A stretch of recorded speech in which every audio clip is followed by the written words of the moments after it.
Okay, welcome, hello. And this is the first of an occasional series of online panel discussions run by the Democracy Group of the Political Studies Association. My name is John Parkinson and I'm a co-convener of the group along with John Boswell of Southampton University and Alfred Moore at Cambridge. We're a group of academics, researchers, policymakers and activists interested in participatory and deliberative democracy. Now, what is that? It's not just voting.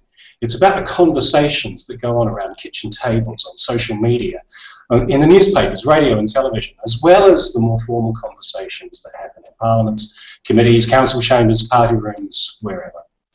And it's that kind of conversation that we're interested in today. Next week, Scotland votes in a referendum to decide whether or not to pursue independence from the United Kingdom. And while a lot of media attention, especially in the national press, has been about the campaign and party leaders and worries about what will happen afterwards, what we want to know is what the conversations in Scotland have been like leading up to the vote. Have ordinary Scots been discussing constitutional issues? If so, how deep have those conversations been? Are they being deliberative? In other words, are they listening to arguments and backing up their arguments with reason? Or has it been something else? In other words, have we seen a deliberative democratic society emerge in Scotland? And what are the implications of that? Now, joining me to discuss these questions are Paul Kearney, Professor of Politics and Public Policy at the University of Stirling, who's written books including Scottish Politics and Understanding Public Policy. Ali Stoddart is a Community Engagement Lead and Scotland Lead for the Democratic Society. It's a membership organisation promoting participation and active citizenship. Penny Taylor is a freelance journalist and broadcaster based in Glasgow. She's a one-time health correspondent for BBC Scotland and a former head of communications for a major Scottish NHS trust. And we hope, all things going well, we will also be joined by Willie Sullivan, who's Director of the Electoral Reform Society of Scotland, and by Andrew Thompson, who is Professor of Citizenship and Public Policy at Edinburgh University. Hopefully they'll join us as the conversation progresses. But let's get into it. Enough of me. What we want to know is, first of all, what has the quality of these conversations been like? And I wonder, Ali, if we could start off with you and just get a sense of what your work and research has been telling you about the depth of engagement from ordinary people on these questions. I feel that, first of all, to start off, that the referendum has given an opportunity for people to engage, and they've taken that. They've taken that with both hands. The reason I feel that that's happened is because they actually have a chance to influence something. So they know that whether they vote yes, whether they vote no, there's something at stake, there's something that's real to them, and they will actually be able to impact real change in their lives. But then moving on from that, it's about sort of this new people that maybe before wouldn't have been engaged are engaged now. So it's about harnessing that energy. For example, I was at a wedding recently. I'm just trying to use examples from personal life. And I was at a wedding recently, and a good friend of mine who was getting married, who said he never votes because, politicians are all the same and all the usual caveats you get. But he knows he wants to vote in this particular referendum because it can make a difference. Whether that will encourage him to take part in future elections, things remains to be seen. Furthermore, my girlfriend is a modern studies teacher, and she's never seen classrooms so engaged and involved. And even 15-year-olds who have just missed the franchise cut-off point are almost slightly annoyed that they're not able to be involved in this. And speaking to other people of that age, they've found that they feel that politics is all of a sudden relevant to them. So the challenge really is now is if we want to talk about the quality of those debates, then I feel that as a starting point, it's good that people are having these discussions. Now, in terms of the quality, because they're maybe looking at the traditional way that a debate would go or like a referendum discussion would go, it's very much driven by polarised nature, which encourages people to be one camp or the other. Because it's a referendum, there's no real, grey area for people to discuss and deliberate properly. So when I've observed things online or not, there may be little pockets of deliberation and thinking about it, but there's people that have already made up their minds. It's, no, you're stupid because you don't agree with me. So hopefully we can channel after the referendum. I know that I'm doing lots of work with the Scottish Government and different things, not directly related to the referendum, but to other things about collaborative government and encouraging people in decision making and making them being part of that designing and creation of how they would want to be involved in the work of government. Hopefully that can continue after the referendum, and leading on from the fact that there is a point of engagement now, we can now build on that and keep the energy up and try and create a more participative democracy in the future. Right, great, thanks, Ali. So, Andrew, hi, I see you've joined us, so hopefully you'll be able to contribute. Penny, does that ring true to you that the nature of the conversation so far has been raising issues, but not necessarily going terribly deep so far, or is your experience different? No, I think I have seen widespread and enormous engagement right across the spectrum, and from my perspective, the discussions have been really deep. I think I've been particularly impressed by the role that women have played in generating discussion around this agenda. I mean, I've just heard, for instance, that 97% of the electorate in Scotland is registered to vote. Now, I don't know the figures for previous polls, but I'll bet you that this one's really, really high. There's been enormous grassroots activity by women. I think particularly the ones that what I've noticed is on the Yes side, a group called Women for Independence that's been really active in communities the length and breadth of this land, and I'm very pleased that they've been doing that and mobilising women, and the recent shifts in polls have shown deep engagement by women. So no, obviously there are the two camps, and there's the ones that throw the insults at one another, but there's an awful big gap in between where people are talking properly, and there's a lot of undecided still. People are still thinking hard. So when you say there's lots of people sort of having those kinds of conversations, do they tend to be respectful conversations, or are they sort of taking up ritual positions? Or? Well, I think that the fixed positions at either end, the ones that Alistair described, are pretty intolerant of each other and very intolerant of people that say they're undecided. But I think the vast majority of people have been very respectful of one another. There has been genuine listening and engagement. And in fact, I think the women have actually set out to do it differently. They're trying to break new ground here in engagement. And it's been incredibly interesting. And I believe there will be a lesson that will be very productive. Mm-hmm. Paul, I know that you had a slightly different view on some of the quality of debate. What's your perspective on that? Oh, well, no, I wouldn't say it was so different. I mean, I suppose what I would say is that the discussion tends to be quite simple. You know, I think you can only discuss so many issues to such a depth within the constraints you have. You know, 1 hour debate or something like that, or on social media or something like that. So you tend to get quite simple slogans bandied around rather than that sort of in-depth discussion you might have with a much smaller group of people. But I mean, I wouldn't say that was problematic. I would agree about actually the role of women. I've been quite envious looking at YouTube videos of kind of all women audiences and all women panels, and it does just seem that bit more encouraging than the kind of scrappy, aggressive ones that we'll get tonight, I guess, with George Robertson. Andrew, you've been doing some work in with particular forums and small groups of people. What's your experience been of the depth and quality of debate? I found it quite impressive. I held a meeting in Stirlingshire in a village hall and invited people from villages around, and we got about 120 people there, which in itself I thought was a good sign. I would say a large proportion of them are older people, but there were some younger ones and middle-aged people as well. but they ranged in their questions from, well, across the whole spectrum, from the economy as you'd expect, through the European Union, through defence issues, energy, pensions, and constitutional issues. So we had the whole gamut of topics being raised.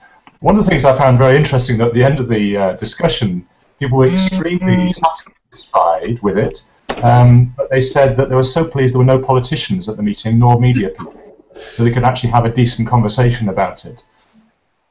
So my thought was that they would, if they were in the glare of the spotlight, it would change the conversation completely. Yeah, well, we had academics presenting research evidence and talking about the issues in a dispassionate way. Well, you can't be totally dispassionate, but not in a biased way, if you like. And people were very, very pleased to have that kind of conversation. It was actually on the same night as the second debate between Alex Salmond and Alistair Darling. And quite a few of them said, well, I'm glad we came to this meeting and we didn't stay at home watching the TV. Yeah, I think it's important to note that split, and perhaps earlier I was referring to people mirroring the traditional methods of political communications that are now kind of being sort of highlighted as, you know, there's an issue with those now, and people aren't going to take that as a quality form of debate. You know, the two middle-aged men shouting at each other, you know, that is, you know, hopefully dying a death. And there has been a revitalisation of town hall meetings, and rather than it being party political focused, particularly on the Yes side, there's been a lot of grassroots movements and other organisations that have been doing really interesting things to engage people. So that is all happening, but it's when that can hopefully all use that energy to lead to some sort of mainstream political communication change, which does come to create this sort of deliberative. Has there been a difference between the different campaigns there? I mean, Penny, were you talking largely about Yes kind of grassroots campaigners? Yeah. There, yeah. Do you think there's been quite a difference in the approach of the two camps? Yeah, and you know, perhaps it's obvious that, you know, people that have been trying to take a message that's basically about huge change have perhaps been more front-footed than people that have been sitting back saying, well, you know, it's all fine, why would you want to change? So I think there's that dynamic. But I think it was Andrew there brought up the role of the media, that I think if there is a legacy in this that is really challenging, it is the role of the media. Both sides are gunning for every newspaper you can think of. The BBC is coming in for enormous flack, right or wrong. We almost need an inquest into the way that the media has handled these discussions, you know, after next week, because I think there is a real groundswell here that is potentially quite worrying. If you regard a media as a tool of democracy, then what role is it playing? How is it regarded? Is it being totally sidelined? I mean, we know that newspaper circulations in general are falling fast. And, you know, for me, there's really huge democratic questions around that. But then I'm a journalist. I completely agree with that, and that issue has been discussed for some time with people like John Curran and Jay Blundler and all this stuff to do with the democratisation of the media. But to move away from the kind of academic side, I think the whole issue, and you're right, how you raise it, is that you know, that this could be a tipping point in terms of changing the attitude. And I know that Willie isn't here, unfortunately, at the moment. Hopefully will be. But one thing that he was talking to me about was there was an article in The Guardian which said that the Yes campaign doesn't have any leaders and it loves it, and the No campaign is desperately trying to search for that iconic leader because of the complications of it being more tied to the status quo. So that was just going back to the previous point about you know, leadership and about traditional politics. So it's kind of a dispersed. They're going for a very dispersed model and celebrating that and playing that up and not. But isn't it interesting that gets back to your comment, Penny, because, you know, looking at this just through the lens of national media, you would think it was just about Salmond versus Darling. You wouldn't necessarily be getting that. sense of grassroots? Well, I think you probably are if you follow social media. I mean, I don't know about you, but I read my newspapers, I watch my television news, but I'm on social media constantly. Twitter, I think, has become an essential tool for at least highlighting things that you should be looking out for, and pointing people in those directions. And for me, it's very democratic. I mean, for instance, I have recently, in the last few days, read 2 women writing about their reasons for deciding which side they're going to vote on. Vicky Allen in the Sunday Herald writing about choosing to vote yes for her reasons, and Carol Craig, the kind of confidence guru in Scotland, writing about her reasons very emotionally for choosing no. And interestingly, I haven't seen the fallout, the nastiness directed towards them that I see directed towards other people, mainly men, who might express the same opinions and views. You know, and you look at J.K. Rowling, for instance, and the response to her statements about her perspective on it. I think the media, I know that's an old-fashioned phrase now, you know, it's taking this in really interesting directions. And I'm also, to go back to something that Paul said, I think the emotional level that this is being discussed on in some arenas is terribly interesting and very, very deep. What is it to be a Scot? What is it to be a woman in Scotland? What is it to be a yes voter or a no voting woman in Scotland? It's fascinating. It's traditionally one of those things that, you know, those of us who are into deliberative democracy tend to be, you know, traditionally wary of emotions and emotional appeal. Yeah, well, I know.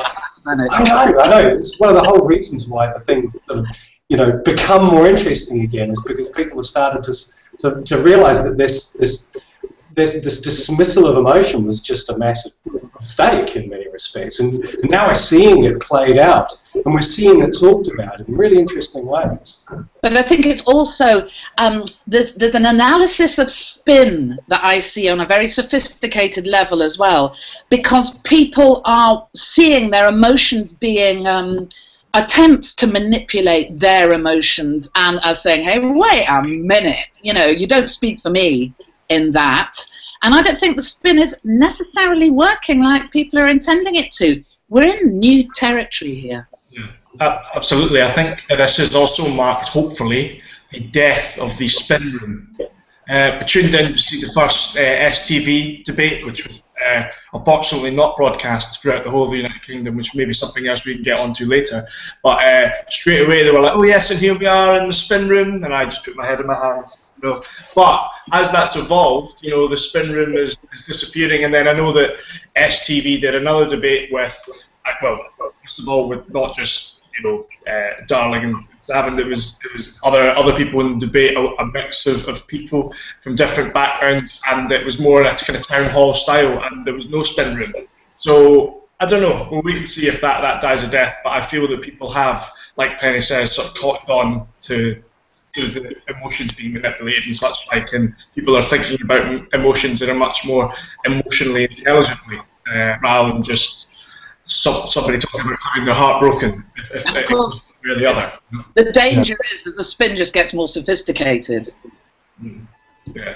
One of the things I thought was interesting in the comments I've heard after that second debate was people started to be quite critical about the way people were trying to use the audience. So, for example, when Alex Salmond came from behind his lectern into the audience, so that classic way of trying to draw people into your confidence, people I heard talking about it saying, oh, that was a very unsubtle way of trying to get me to say, yes, I agree with you. And I thought that was quite interesting. They looked behind, you know, what he was saying, looking at what he was doing during that process. So I thought that was quite illustrative of the fact that people are taking quite a critical view of how the message is presented, as well as what the message itself is. Yeah. So people aren't necessarily being manipulated so much as being they're aware of the efforts, and they can read it, they can critique it as it's happening. Yeah, they do. And sorry, I don't mean to hog this, right? So no, please. I think, but for me as well, the people that have made up their minds, the ones that are for salmon or against salmon, will take their positions. It's those undecideds, this, around about 20% of voters who have not yet declared or made up their minds where they're going to go. It's their impressions of this that matter. And it's, we won't know how that's playing out until that count. Paul, do we have any sense of that yet? Do we have a sense of how those kind of messages are being received by the undecided, by the relatively silent? The only thing I've seen is that, there's a lot of polls out. I think we're close to 100 now. But some of them, there's a couple of bigger, 2,000 ones, and they suggest that, when people say they're undecided, something like 2/3 mean yes, but they're not sure. Yes, I don't know. That keeps changing as well. I think they were I think this was kind of the Ailsa Henderson type work that said they were kind of 7 out of 10 yes, but came down as undecided. So yeah, but that could change. But going back to that question about spin, I would be careful about the idea that people know what's happening. My sense is that most people are still going to get most of their coverage in snippets. They're going to watch a small proportion will watch the news, a small proportion of them will watch whole debates beyond the two big hitting ones. And you don't get that sense in kind of regular coverage that there's really the difference between trying to manipulate people with presentation and just presenting something that they take for granted. So I think that's often the criticism against the BBC, that they take for granted a particular line that's correct. They don't go out of their way to try and manipulate people into supporting the union, but they have particular assumptions and words and ways of working that means that you're not going to be so conscious of those choices, because you wouldn't question them in your day-to-day life. What sort of things? You've got some examples? Well, I suppose there are things that you would see that, for example, this isn't a great, this is more, it seems manipulative. Whenever you see stories about the Yes campaign, half the time I think they have a picture of Alex Salmond on them, and they have a picture of him at his peak of weight, I think. So some people use that manipulatively, I think, but others, maybe use it unthinkingly. And there's a kind of focus on a personal side that often seems kind of inappropriate and presented kind of matter of fact.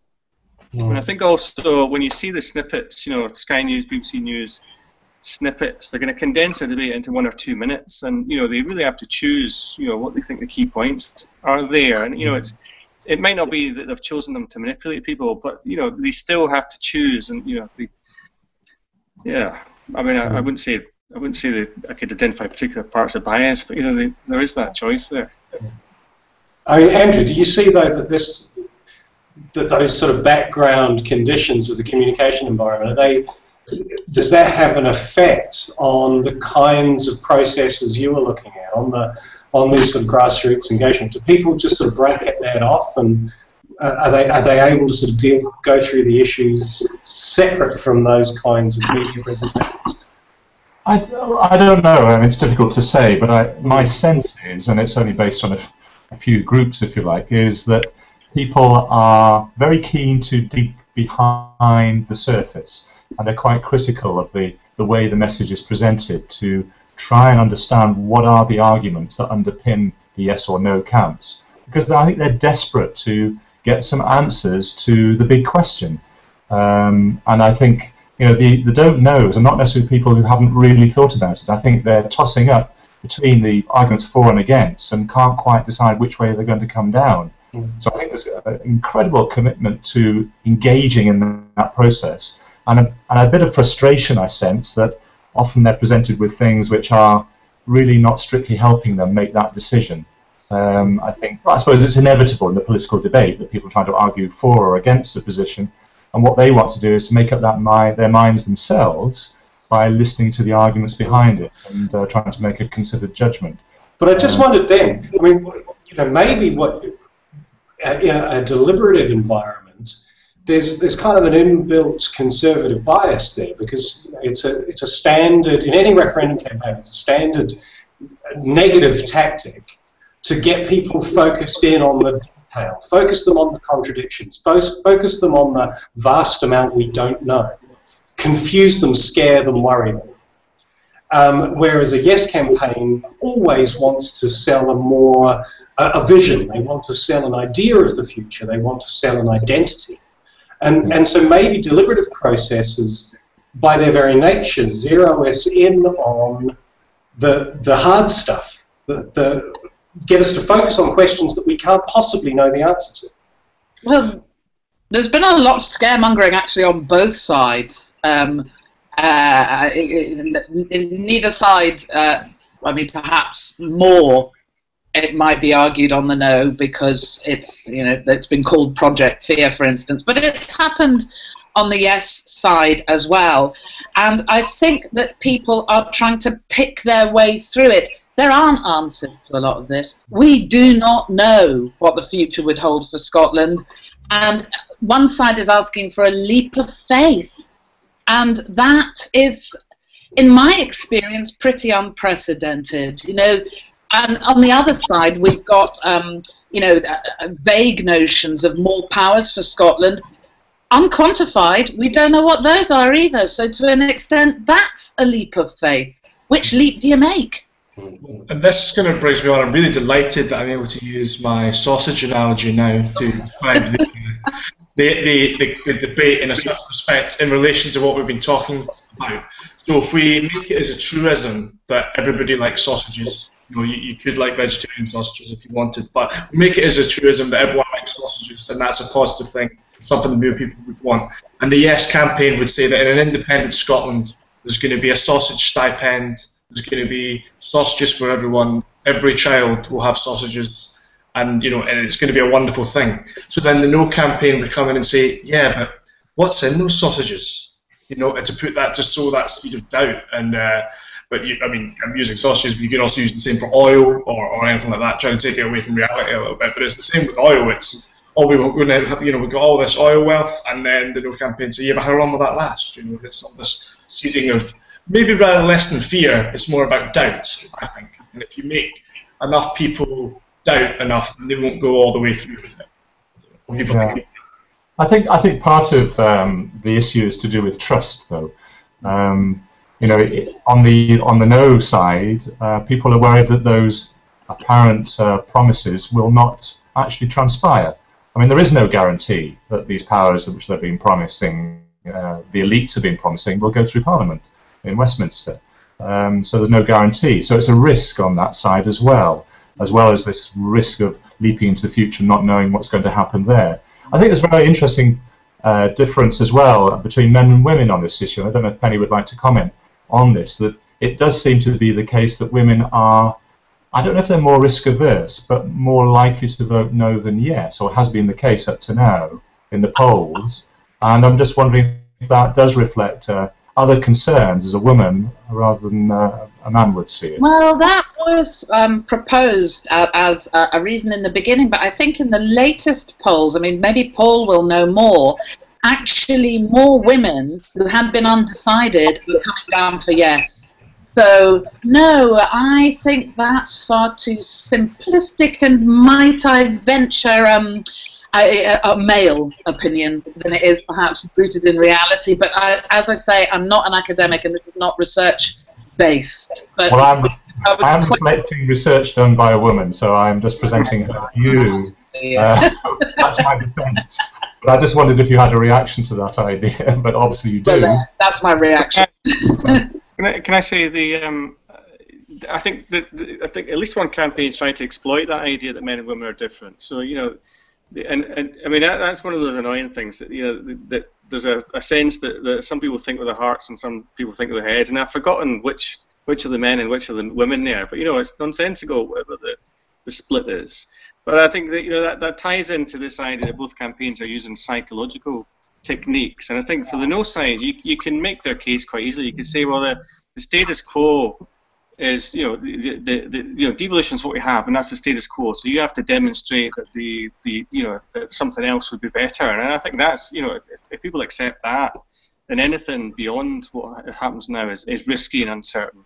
And I think that's how you can explain, focus on things like currency and that sort of thing. And that goes back to what I was trying to say about bias. If I wanted to present a news bias of a debate, I would show only the clips of the currency union and the uncertainty, and I wouldn't show anything else. And I think that's how you can explain that relatively kind of ramped up negativity from the Yes campaign. I think they're trying to introduce the same level of uncertainty about the future of a no that you would find with a yes. So I think that's where you get much of a focus on the welfare state and the health service. That's saying, if you don't vote yes, you'll be part of a welfare state and health service is being broken down in the rest of the UK, and that's the most uncertain path. And only by voting yes you can get out of it. And I think that is, to some extent, that's been quite successful. But I suppose the last thing on it has been this idea for a while that how to convince women to vote yes. And I think you can turn that around and say, how can you convince men to vote no? I mean, that seems just as, either one of those is just as important as the other. And I think that takes me back. The only thing that I think has been a good decision by the sort of No Thanks campaign was that kind of Gordon Brownie intervention in the latest video. That's the only emotional appeal I've seen that seems to be quite good. I don't know if you've seen it. It's 2 minutes. It's 2 minutes of appealing to men with working class backgrounds at some point of their life feeling guilty about leaving their comrades behind, followed by 30 seconds of Gordon Brown saying, "I love Scotland." It's really manipulative, but also I think it really works. Because at the start, people might think that it would be a sort of yes, and then there's, because of all the ideas of social justice and all this coming through it, and then there's things start creeping in about, keeping the pound and strengthen this, and we've fought these battles before, and we can do so again. And here's Gogsy, So again, there's also interesting things to discuss about the fact that the leaders are up here now, but up until that point, there was yesterday, there was a feeling that it's interesting to see that the ex-prime minister of a country is the person that's leading the cause for a union, or the person that could have been prime minister, rather than the one that is prime minister instead. And there's all sorts of obvious reasons to discuss about that, but that's all really fascinating. But again, like, that is to do with maybe the decline of traditional party politics. People are more interested in issues, and hopefully that can be represented going forward, and whether it's yes or no, people can be more involved in the decisions that are taken about their lives. Or, and this is something that I've been thinking about over the last few days, given the importance of women as we've outlined it in this whole campaign, I don't know how if you've seen the Better Together ad that featured the undecided woman, which went down patronising BT, a lead balloon. Yeah. Which was basically a woman whose man was trying to force her into saying something. It was just ridiculous. But the way that this campaign has gone in these last few days, it's basically become very male, very pale, and very old-fashioned. We've had the suits now coming up from London, arguably too late, or certainly very late on. I think there's an issue all the way through this campaign where you've got this grassroots women activity, and then, for instance, in very many television studios and radio studios, the commentators have all been men. I wonder, whether that's not something that also has to change with the times. I mean, here I am, one woman on a panel of men. 50% of the population, mate. It's I think the thing is, I was having a discussion about the media. There is a issue to do with where do the men that are on the commentators come from, what background do they come from, and all these kind of things as well. So it's not just male dominated; it's also other things to do with the type of education, etc., etc., and that's being reflected in the coverage that's provided. But obviously, it's important to always strive for gender neutrality. Sometimes at least equality. Yeah. Yeah, well, equality, yeah. I think you can see that focus in recent debates. I mean, some of the better ones were when you had a very deliberate attempt to get the right mix. I mean, I think there was an STV one. It had 2 women and 2 men. And so, I mean, I think it even went further, didn't it? One gay man. So you had. Yeah. There was a much better balance in that. There were 6 people, weren't there? But then it went back to the spin room, and it was all men commentating on the performance of these women. And wait a minute. Hey, can I just? There's an issue that sort of bubbles away here, and that's the degree to which the 2 camps, such that there is, are engaging with each other. To what extent are people talking to themselves? You know, talking to like-minded people, and to what extent are they talking across those boundaries? Do you get a sense of that? Certainly, where I've seen this, where people are talking together, it might just be couples, or it might be in a pub or something like that. It's people talking across the camps. At first, I got the impression that families were very solid on this. They're either all yes or all no. But I'm now detecting quite a few families where they're quite split over the issue within the family. And friends are coming together and arguing different positions, which I think is a really healthy sign of a deliberative democracy. It isn't just speaking to yourselves, it is speaking across the floor. I don't know how general that is, obviously I can't say, but I don't get impression that it's simply talking to people who agree. Do you get a sense of that? Sorry? Sudden echo there, that was very strange. Penny, did that ring true for you? Yeah, I think, again, we've got to talk about these different layers, whether you're talking about what you're reading in the newspapers or you're seeing on the telly or in your social lives or in the pub. And, you know, I think what I would call, I'm starting to dislike the phrase, but real people are mashing it up and talking among themselves and being respectful and polite to one another while they're doing that.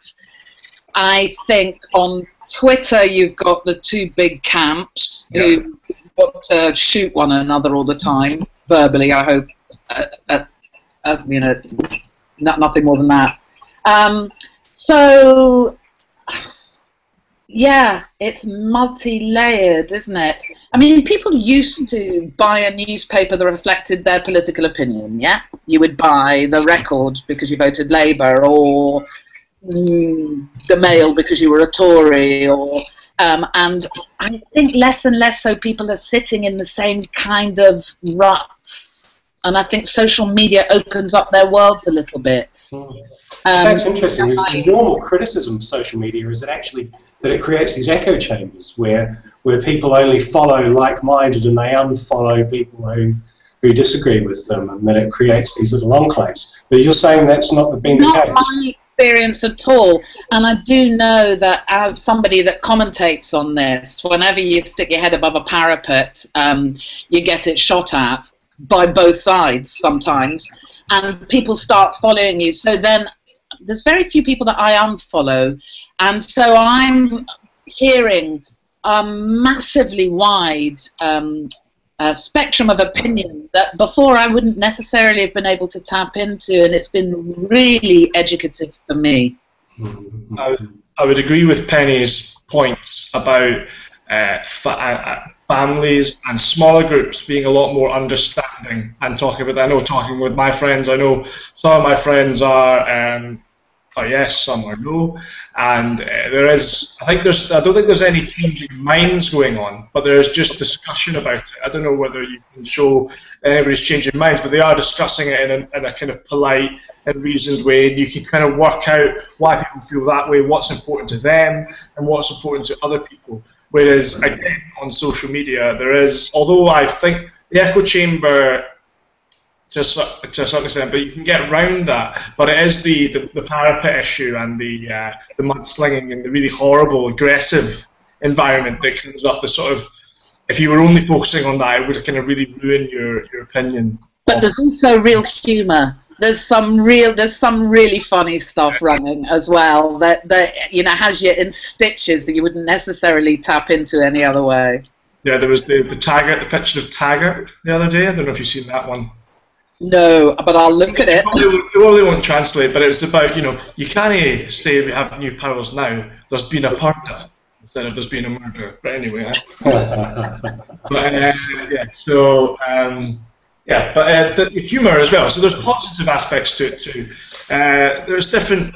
You can talk for ages about social media, and I, in my youth, did a lot of research on politicians' way of using it, and they've still not quite cracked it. However, I'm waiting to receive the data on, just for my own nerdy looks, from the Alex Salmond's Facebook Q&A, and whether it was all backslapping and well-chosen questions, or if there was, people that were, even if there were people from no, maybe being challenging, and having an understanding. But I'm waiting to get that. Yeah.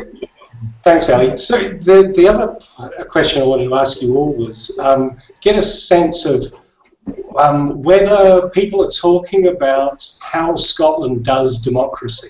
Do you think that people are starting to articulate some distinctive sense of Scottish democracy, and how that might play out over the next few years, regardless of the referendum result? Well, I suppose that's where I start to get a bit sceptical. I think if you look at what's happened in the past few months, past year, that seems to me to be completely unrepresentative of what you had in Scottish politics since '99. I think you had the same sort of process in the lead up to devolution. Then you had the reliance on largely a parliamentary democracy, but then a parliament that really had no influence on the Scottish government, and you had a kind of drop in public participation. You had all these expectations for new measures for participation, but they boiled down to a civic forum, a Scottish civic forum that died after a few years, and a petitions process that has a very low barrier of entry, but and people are happy with it when they're involved, but still quite a low awareness of it. I think there's before devolution '99, there was much more talk from major parties and that sort of thing about new forms of democracy. Now you've got, I think, two groups. One is, Willie's not here. Electoral Reform Society Scotland talking about new forms of democracy. That there's a Commonweal, talking about that, but fairly small voices in that debate kind of drowned out, and no real sense, apart from the prospect of a constitutional convention, that there would be any particular change after the vote. Willie sends his apologies, by the way. He tried and tried and tried to connect, and I'm afraid he didn't make it. But does Paul's view on that echo with you others? I'd like to come in on this. Talking about the work that Willie's doing, and I feel that in terms of creating that change, you are right to be sceptical in the sense that we're not going to have a massive transformation of our democracy overnight, and change takes a long time. And the work that the Democratic Society are now doing in Scotland, and with support with people like Willie and ERS Scotland and Julia and everything, is about trying to create a more collaborative government in Scotland. And we're talking to the Scottish Government about how they can think about coming out from behind the walls of St Andrew's House to actually try and get into communities and do all these things that involve people between elections in decision making. Now that's not obviously going to, that can't just happen from, you're right, relatively small voices in what I would call the democratic sector, who are people like Socially Scotland and various others that are calling for participative democracy. However, it just has an opportunity there. It's up to everyone to try their best to make sure the level of engagement is maintains, but also that the traditional way of doing things doesn't come in and bulldoze this energy. And we are right, we go back to having the conditions which the Parliament go on about and are very proud of. However, there can be, if we think about experimenting with that and trying new ways, then maybe it could be even better. And that's what we've got to try and do, is experiment with new ways of doing democracy.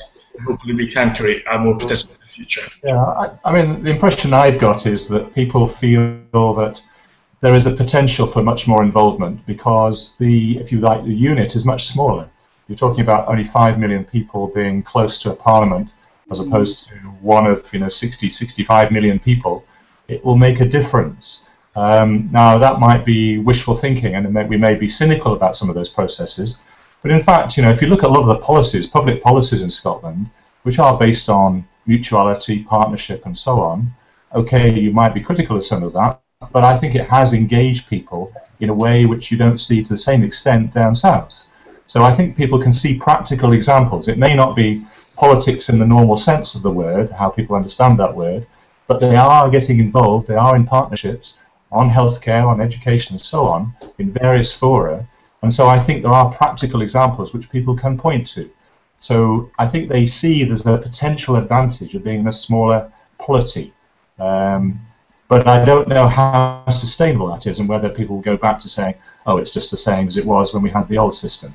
That remains to be seen, I think. Well, I kind of think, I firmly believe that women have been mobilized in a way like never before. And I think some of the women who have come together to take their arguments out into communities are going to be standing for Parliament. There is no question about that. They will be, and they ought to be. They're very good and they're passionate, and it works on the ground. I think among the politicians, the existing politicians in Better Together and the Yes camp, there is real enmity. I am picking up real anger between people that had worked together very well before, and I have concerns for relationships between people when you know this is all done and dusted and they're back in Parliament. But then finally also I think if we get the turnout that's being predicted, 80%, people are talking 80% and more, there are going to be people voting for the very first time coming into this process. They need to be held on to, motivated to do it again, to come back into it. And what I fear is, whichever way the decision goes, there are going to be people who feel that they haven't been heard, or they've lost out for something, or they've been ripped off, a liar swung it this way, or a liar swung it that way. We're going to have to handle this with real care afterwards to make people continue to feel engaged, because it's important that they are. Yeah, is there work going into that, Andrew? Yeah, it's interesting that Penny should comment about the elites and the enmity between them. I felt amongst the general public, I didn't see that enmity or dislike of each other. I mean, there was a passionate debate, certainly. I never saw kind of that sort of enmity emerging, except there were a few little signs which started to worry me a little bit when I saw posters being defaced. I have to say it was mainly the no thanks posters being defaced rather than the yes please. I think that's both ways, to be fair. But which, okay, passion, and we know this happens in all political situations. But I was beginning to feel, oh, there's a potential negative spillover effect here. What I also worry about, and maybe we can talk about this further, is once the vote happens, we know it's going to be close. So roughly half the population is going to be quite unhappy. Yeah. And how that is managed within the yes or the no situation, I think is a critical one for how we move forward as a nation. Well, this is kind of the point that you and Ali were making too, is that there needs to be institutional channels for these people to continue their engagement rather than just falling back on the status quo.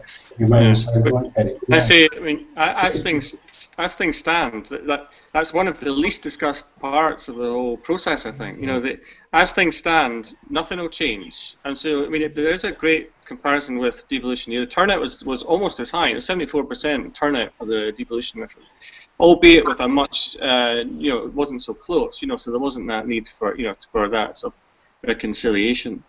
But and in fact, you know, the 15 years you've seen very kind of old style political process between the SNP and Labour, which partly explains the lack of you know, what the biggest explanation for the fact that Labour never tried a minority government was because they had such a dislike and fear of the SNP that they didn't want to, you know, have to at any point negotiate with them. So you've had that history.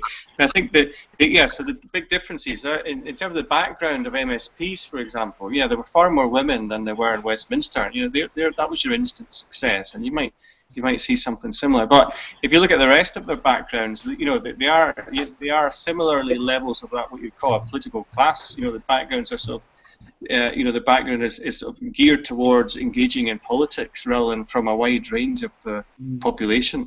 Another thing about scale, I think that is the biggest aspect of the Scottish system, is the fact that it's small and you can have your closer relationships between governments and other bodies. But my impression that to date, that's largely been with interest groups and other organised bodies that see the benefit of moving their operations from London to Edinburgh. It's not been wider than that. It's not been a huge rise in community or local groups. It's been those quite well established groups, just on a smaller regional scale. Yeah. Look, folks, we've had a few questions coming in on the YouTube channel and one or two by Twitter, so I'm going to put a couple of these to you now to finish off with.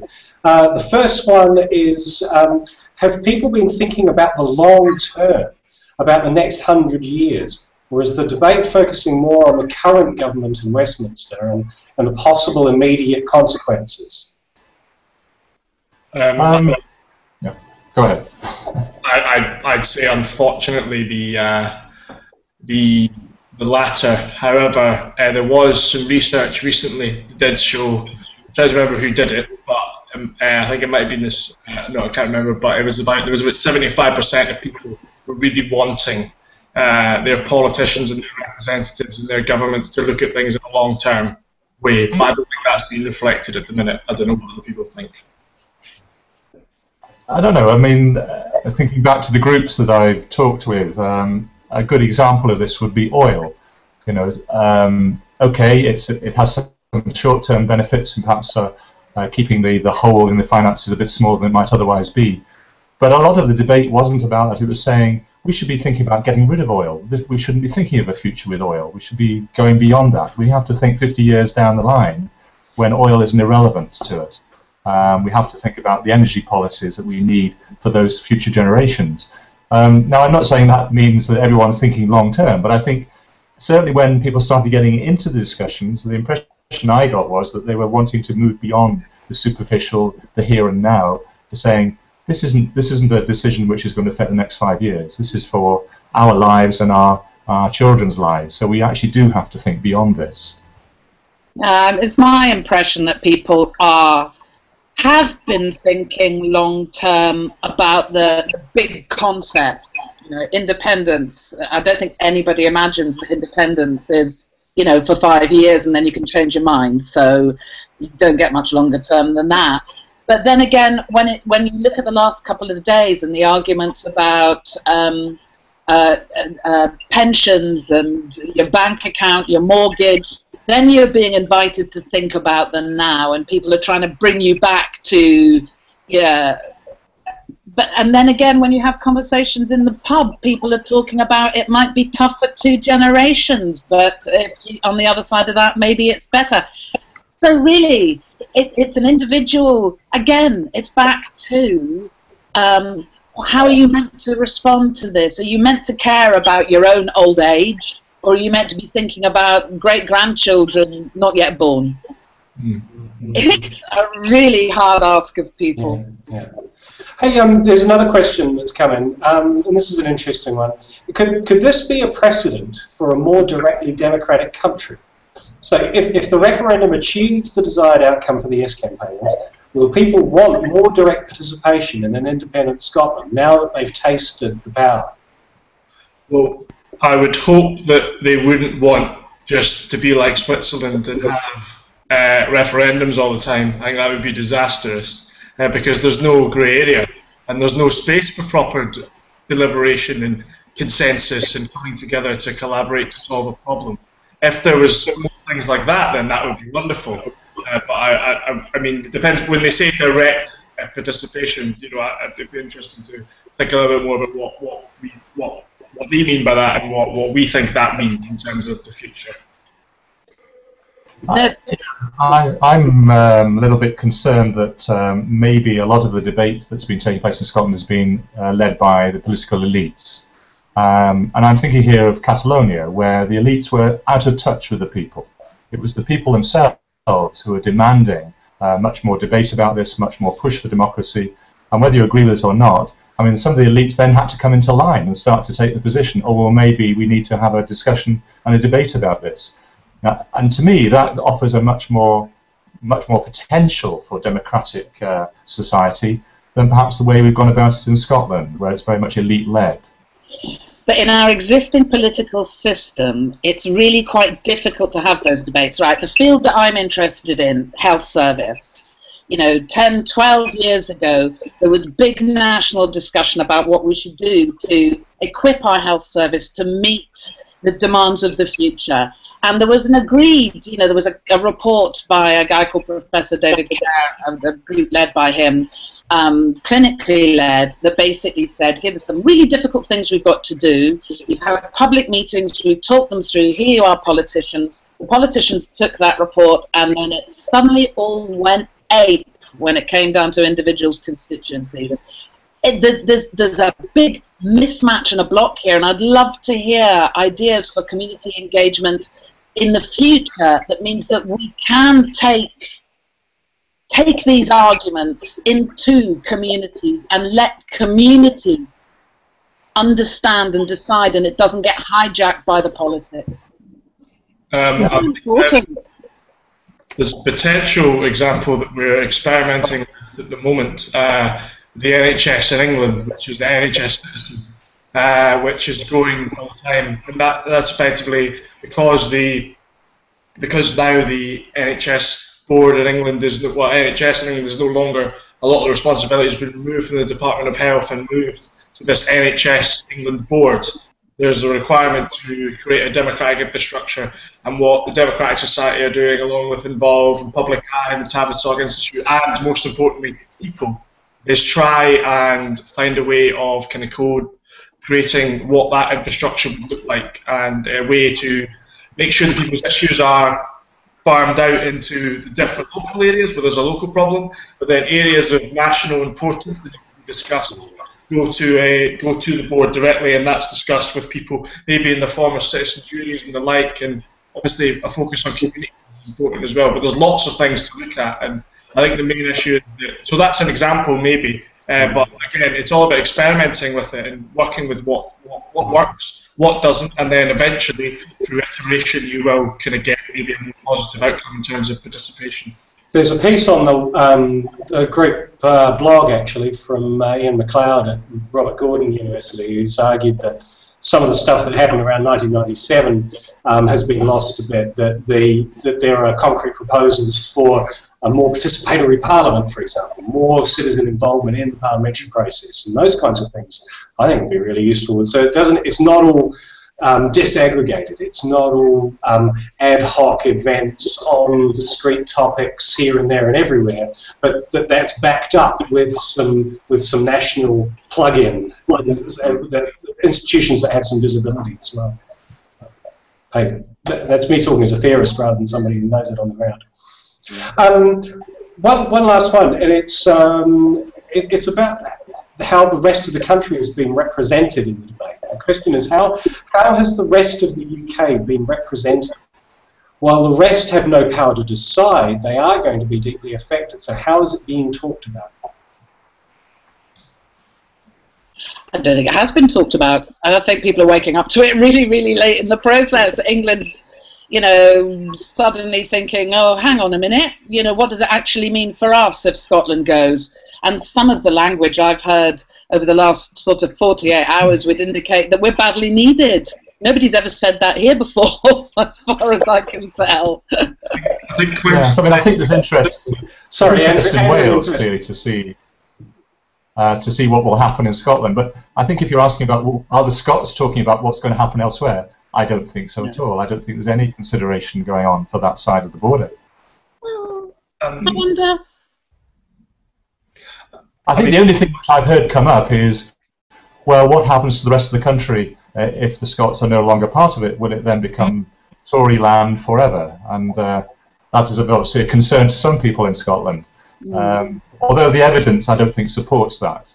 Isn't Yorkshire asking for, you know, isn't there a sort of movement now starting where people are sort of saying, well, can't we have some kind of federal arrangement? You know, people are saying that if Scotland does vote yes, it's going to have a profound effect in a positive way on what happens south of the border in terms of local governance. I mean, and again, it's to do with local, well, not local, just national media and traditional media, like we've been talking about. And you're right, Penny. It has only really been discussed recently, maybe in relation to the one poll that's came out showing the YouGov poll, showing yes in the lead, and that's caused a kind of eruption from other areas to talk about it, because it might be a reality. But I think listening to the Today programme this morning, I think it was Quentin Letts that was on, and he was saying, well, it's Quentin Letts, so I mean, but he was saying, talking about that issue, but not in almost the most kindest of terms, I would say. Well, look, folks, we've nearly run out of time, so it just remains for me to thank you so much for taking part in this, and thank everybody who's been watching online for your questions. Doubtless some of this conversation will carry on. We can carry on the conversation on Twitter. We can carry it on the blog. If you want to tweet on this, the hashtag is Scots Deliberate, and we'd very much appreciate your views. We want to carry on the conversation. So thank you, everybody, to Penny, to Paul, Andrew, and Ali, and from me, good afternoon. Thank you. Thank you. Bye.